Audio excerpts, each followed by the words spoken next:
suis encore pas le pasteur, mais je dois avoir la crainte de l'Éternel partout où je suis. Parce que je sais qu'il est partout. Il est omniscient, il est omnipotent et il est omniprésent. Partout tu es. Tu dois savoir, ton corps c'est le temple du Saint-Esprit. Tu dois savoir, ta vie, ton corps, ton esprit ne t'appartient pas. Tous, ça doit glorifier l'Éternel. Je dois avoir la crainte de l'Éternel par rapport à ce que je suis en train de faire, parce que je ne suis pas n'importe qui. Je suis enfant de Dieu.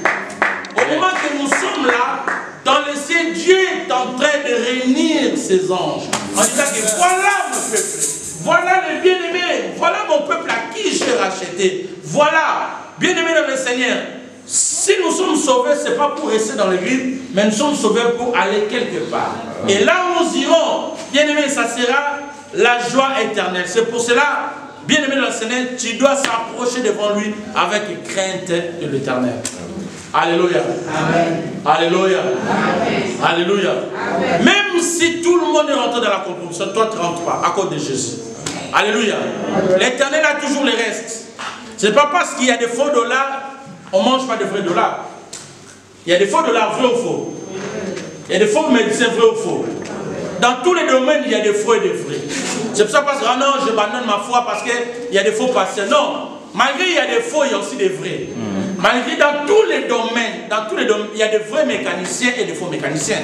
Tu donnes une voiture aujourd'hui et demain il va mettre, au lieu de mettre l'huile, il met de l'eau et ta voiture va en prendre. C'est pas parce que tu as rencontré de faux, dans ces domaines-là, il n'y aura pas de vrais. Il y a des fausses églises, il y a des vrais pasteurs dans tous les domaines, même les domaines sociaux, il y a toujours des faux et des vrais. Mais ce n'est pas à cause des faux que tu pousses à t'abandonner la foi chrétienne. Alléluia. Alléluia. Alléluia. Bien-aimés dans le Seigneur, craignons l'Éternel. Yes. Servons-le avec crainte. Dieu n'a pas son ami. Moïse a voulu faire Dieu comme si son pote. Il a tapé le rocher deux fois. Dieu lui a dit, Moïse, tu n'entreras pas. Et Moïse n'a pas rentré à Canaan. Si vous lisez très bien la Bible, vous allez remarquer que Moïse n'a pas rentré à Canaan. À cause de cette désobéissance. À cause, il voulait s'habituer avec Dieu. Mais ça n'a rien à. D'ailleurs, on les appelle l'ancien des jours. Avant que tu puisses naître, il était déjà Dieu. C'est pour ça que j'aime. Vous savez, ça me fait rire. Les gens, j'abandonne, je prie plus, je viens plus à l'église. Même si tu pries les dieux, tu ne veux pas prier les dieux, il sera toujours Dieu. Alléluia. Quand tu crois que quand pasteur, tu ne veux pas prier, il reste, on l'enlève Dieu. D'ailleurs, il y a un homme qui a dit Vanda Nayo. On ne t'a pas voté, tu n'as même pas donné de casquettes, tu n'as pas donné des polos, des trucs comme ça, pour qu'on te pousse tes livres. C'est-à-dire, ton Zambé là, reste pour simple. Fanda Nayo, reste seulement. Quelqu'un peut dire Vanda Nayo. Quelqu'un peut dire Vanda Nayo. Il est Dieu. Tu pries, il est Dieu. Tu as faim, il est Dieu. Tu n'as pas, il est Dieu. Tu l'as, il est Dieu. Parce que beaucoup, quand il n'a pas, il n'est plus Dieu. Il est Dieu dans tout. Quand tu l'as, il est Dieu. C'est pour ça que Paul a dit, je suis dans la joie à l'état que je me retrouve. Je manque, je glorifie Dieu. Je suis en abondance, je glorifie Dieu. Beaucoup glorifient l'Éternel quand ils en sont pleins. Quand il a du CDI, il a des séjours, il a ce que son cœur désire. Ah, il est Dieu. Ah, Dieu, il agit. Il pleut aussi Dieu quand tu n'en as pas. Alléluia. Amen. Il est le même hier, aujourd'hui et hier. Acclamons pour la gloire. Servons l'Éternel avec crainte. Si tu sers Dieu avec crainte, alors tu verras. Il y a une différence entre crainte et peur. La peur, c'est-à-dire, je ne sais pas, la peur veut dire, c'est-à-dire je peur peut-être de quelque chose. Mais la crainte, c'est un état d'esprit qui est dans ton cœur. Quand tu t'approches devant lui, tu dis non, ça c'est l'Éternel. Je dois le servir avec crainte. Si tu ne sers pas Dieu avec crainte, tu le serviras comme tu sers comme tu fais dans le travail. Quand tu vas au travail, tu conduis le bus, tu fais le ménage, tu fais tout ce que tu fais dans ton travail. Bien aimé, tu le sers de façon peut-être à respecter les gens qui t'ont mis au travail. Mais quand on sert Dieu, on doit le servir avec crainte. En sachant que celui que je sers, il aime que je puisse l'obéir, que je puisse avoir la vie de consécration, que je puisse avoir l'onction.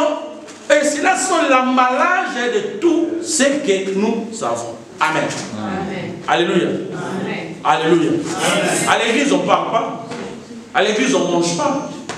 À l'église, on ne dit pas n'importe quoi. Parce que tout ce qui se passe ici, nous sommes dans un lieu qui est bien réservé. Et tout ce qui se passe ici est sanctifié. C'est pour ça que quand on s'approche devant Dieu, on doit avoir cette attitude que je m'approche devant Elohim. C'est pour ça que celui qui s'approche devant Elohim doit avoir quand même une attitude devant lui. Si tu n'as pas cette attitude, c'est pour cela le prêtre, ils ont l'habitude de mettre le voile là. Pour essayer quand même de camoufler ces sacrements. Mais nous, on ne met pas de voile là. Parce que tu sais, il est pasteur. Moi, je dis ça, c'est un argot de Lingala. De Mounoukoutuba. Parce que pasteur, en Mounoukoutuba, on dit master. Maintenant, quand on vient à l'église, au lieu de l'appeler pasteur, on l'appelle pasteur. Pasteur, ça veut dire master, c'est de l'argot du pasteur. Au lieu d'appeler pasteur, tu l'appelles pasteur. Pasteur en italien veut dire la pâte. La pâte que nous faisons pour faire manger aujourd'hui. Alléluia. Servons Dieu avec tremblement et avec crainte de l'éternel. Si tu as la crainte de l'éternel, c'est le commencement de la sagesse. La foi n'exclut pas la sagesse. Quand on sert Dieu, quand on s'approche devant Dieu, il faut avoir une attitude en s'approchant devant lui. Cela nous aidera à être saisis par rapport à ce qui lui vivait. Aaron avait ses enfants. Samuel, c'était un grand prophète. Mais ses enfants ont servi Dieu différemment. Cela fait que Dieu les a exterminés tous parce qu'ils servaient Dieu sans la crainte. Si tu sers Dieu comme qu'on sert dans le monde, où on sert un homme, bien aimé, tu ne serviras pas avec crainte. Si tu sers Dieu avec crainte, tu approches de Dieu devant, avec crainte, ça t'aidera d'aller plus loin auprès de Dieu. Dieu a dit aux enfants, aux fils d'Aaron, vous avez pris le feu étranger. Or, les ustensiles, le fils d'Aaron a utilisé, c'était les mêmes ustensiles qu'Aaron a utilisés. Mais parce qu'ils ont fait cela, pas selon les normes. Or, quand tu fais cela, pas selon les normes, Dieu déclare cela le feu étranger. Quand tu sers Dieu, de ta manière, de ta connaissance, Dieu déclare cela, c'est un feu étranger. Or, un feu étranger, cela veut dire qu'ils ont apporté quelque chose qui est nouveau. C'est pour ça que Dieu avait déclaré cela, c'est un feu étranger. Mais si vous lisez très bien la Bible, les enfants d'Aaron ont utilisé le même ustensile qu'Aaron. Mais parce qu'ils n'obéissaient pas à Dieu, Dieu les a déclaré feu étranger. Dans l'œuvre de Dieu aussi, c'est pareil. Si tu sers Dieu de ta façon, de la manière pas que Dieu veut que tu puisses les servir, tu fais rentrer ce qu'on appelle le feu étranger. Or, quand tu fais rentrer le feu étranger, Dieu va exterminer tout ça. En sachant que dans 1 Corinthiens chapitre 3, verset 15, il dit, nos services, nos travaux, ce que nous faisons pour Dieu, ça va être passé dans le feu. Le feu va éprouver ce que nous faisons. Ce que nous faisons, nous avons besoin d'être récompensés. Je peux servir Dieu en croyant que personne ne m'a vu. Mais Dieu dans le ciel t'a vu.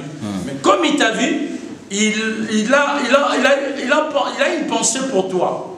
Mais sache que ton travail va passer dans le feu. Quand ça va passer dans le feu, et le feu va éprouver ce travail. Si c'est le bois, ça va être consumé. Mais si c'est l'or, ça va résister et ça s'aidera pour la gloire.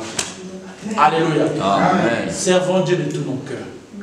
Servons Dieu avec crainte. Yes. Cela nous aidera à aller plus loin.